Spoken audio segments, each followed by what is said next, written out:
Have you ever experienced these feelings while starting learning biology? What are the six characteristics that classify living things? Okay.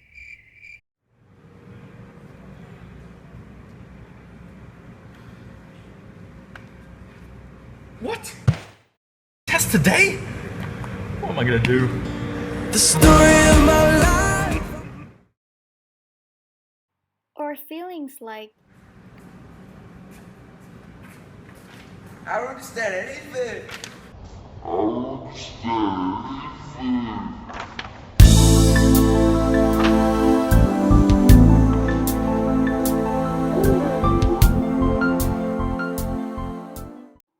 or facing an accident before the test?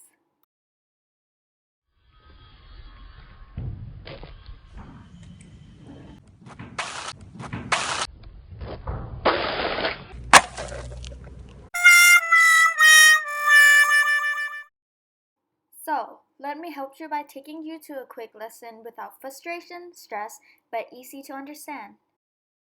Well, the six characteristics include number one, it must respond to the environment or creating movement. Number two, it must grow and develop.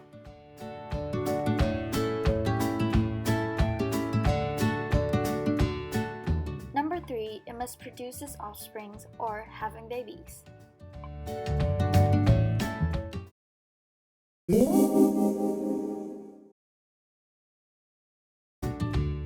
4. It maintains homeostasis.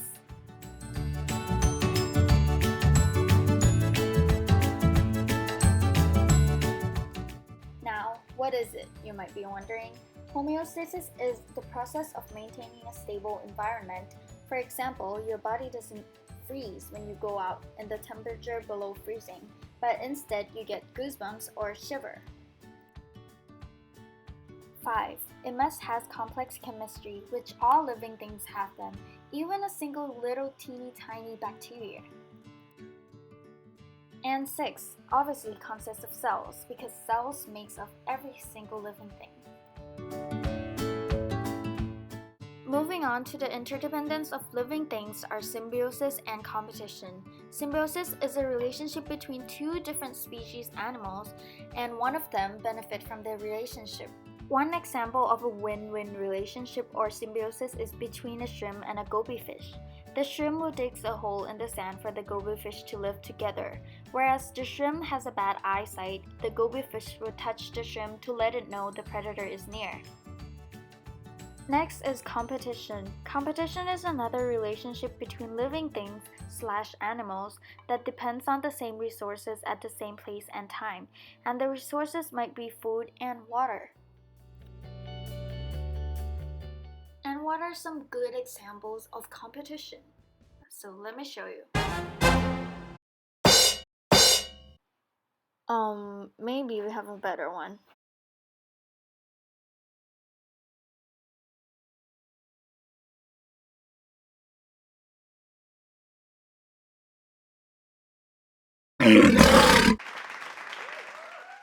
There we go.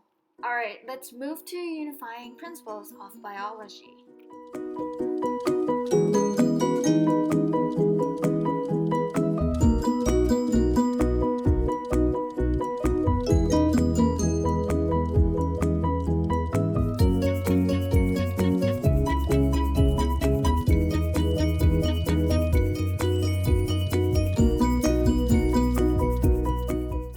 What is evolution? Evolution is a change in the characteristic of living things over time, and it happens by a process called natural selection.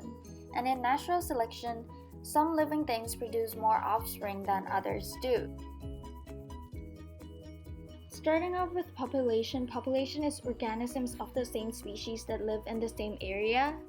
And population will then make up a community in which all the living organisms with different species live together in an area.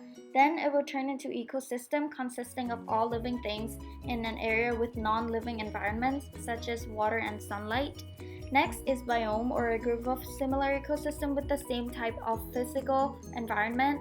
Lastly, these factors will sum up into biosphere, is part of Earth where all life exists, including land, water, and air.